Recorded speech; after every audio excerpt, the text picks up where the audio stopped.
Արցախյան պատերազմներում անհետ կորածների հարազատները հայտարարել են, որ մեկ շաբաթ ժամանակ են տվել Հայաստանի կառավարությանը իրենց հարազատների ճակատագրի վերաբերյալ տեղեկություն ներկայացնելու համար։ Եթե այդ ընթացքում պատասխան չլինի, անհետ կորած անձանց հարազատները ավտոերթով կմեկնեն մինչև տեղ գյուղ, ապա քայլերթով կհասնեն Հակարիի կամուրջ։ Նրանք շարունակում են պահանջել նաև հրապարակել 44-օրյա պատերազմի հանգամանքներն ուսումնասիրած խորհրդարանական քննիչ հանձնաժողովի ամբողջական զեկույցը։ Հրապարակվել է Հայաստանի կառավարության և ՄԱԿ-ի 6 մանդատակիրների միջև պաշտոնական նամակագրությունը, որը վերաբերում է Սրբազան պայքարի շարժման առաջնորդ Բագրատ arczepiskopos Գալստանյանի և նրա աջակիցների նկատմամբ հարուցված քրեական գործին։ Հրապարակված փաստաթղթերը ցույց են տալիս, որ ՄԱԿ-ի մարդու իրավունքների փորձագետները լուրջ հարցադրումներ են բարձրացրել Հայաստանի իշխանությունների գործողությունների համաչափության և միջազգային իրավունքի հետ դրանց համապատասխանության վերաբերյալ, մինչդեռ Երևանը պնդում է, որ բոլոր գործողությունները կատարվել են օրենքի և միջազգային պարտավորությունների շրջանակում։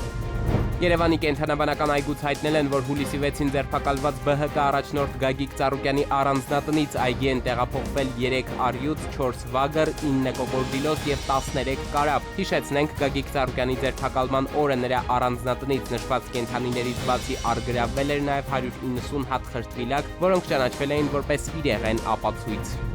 ԵԱՏՄ տվյալներով 2026 թվականի հունվար-մայիս ամիսներին Հայաստանում բեռնափոխադրումներն աճել են 12.6%, մեր երկրում ուղևորափոխադրումները ևս ավելացել են, կազմելով 6.1%, իսկ ԵԱՏՄ ընդհանուր ուղևորաշրջանառությունն ավելացել է 0.8%-ով։ Բեռնափոխադրումների աճ է գրանցվել նաև Ղրղըզստանում և Բելառուսում։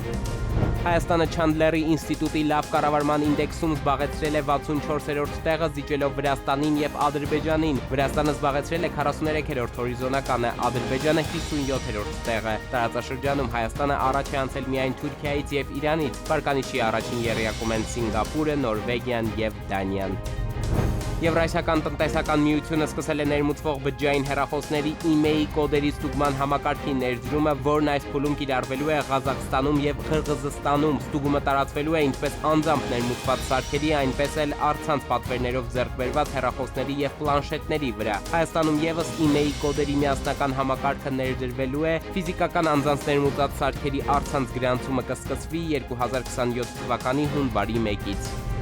Ողբերգական դեպք Լոռու մարզում 3-17-50-ի սահմաններում ՆԳՆ համայնքային ոստիկանության գլխավոր վարչության Սպիտակի բաժնում ահազանգ է ստացվել, որ Շիրակամուտ բնակավայրի աջակողմյան հատվածի հոսող գետում քաղաքացի է ընկել։ Դեպքի վայր ժամանած փրկարարներն ու ոստիկանները պարզել են, որ գետալջակն ընկած տղամարդը ջրահեղձ է եղել։ Մոտ 1 ժամ տևած որոնողական աշխատանքներից հետո է ջրասուզակ Վահե Մելքոնյանին հաջողվել գետում հայտնաբերել Լոռու մարզի 43-ամյա բնակչի մարմինը։ Դեպքի փաստով Սպիտակի քննչական բաժնում նախաձեռնել են քրեական վարույթ։ Երևանի 23-րդ Ոսկե ծիրան միջազգային կինոփառատոնի գլխավոր մրցանակը Ոսկե ծիրանը շնորհվել է ռեժիսոր Մելագրոս Մումենթալերի Հոսանքներ ֆիլմին։ Տարածաշրջանային մրցույթում Ոսկե ծիրանը ստացել է Ամիր Ազիզի Ամիրի հոգում ֆիլմը, իսկ կորիզ մրցույթում Սերուժ Հովսեփյանի Մենավոր երկխոսություններ ֆիլմը։ Վարպետ մրցանակը հանձնվել է պրոդյուսեր Սեֆ Օհանյանին, իսկ Փարաջանովյան թալերը կինոօպերատոր Մահմուդ Քալարիին։ Էդուարդ Պողոսյան, ժամը լրատվական։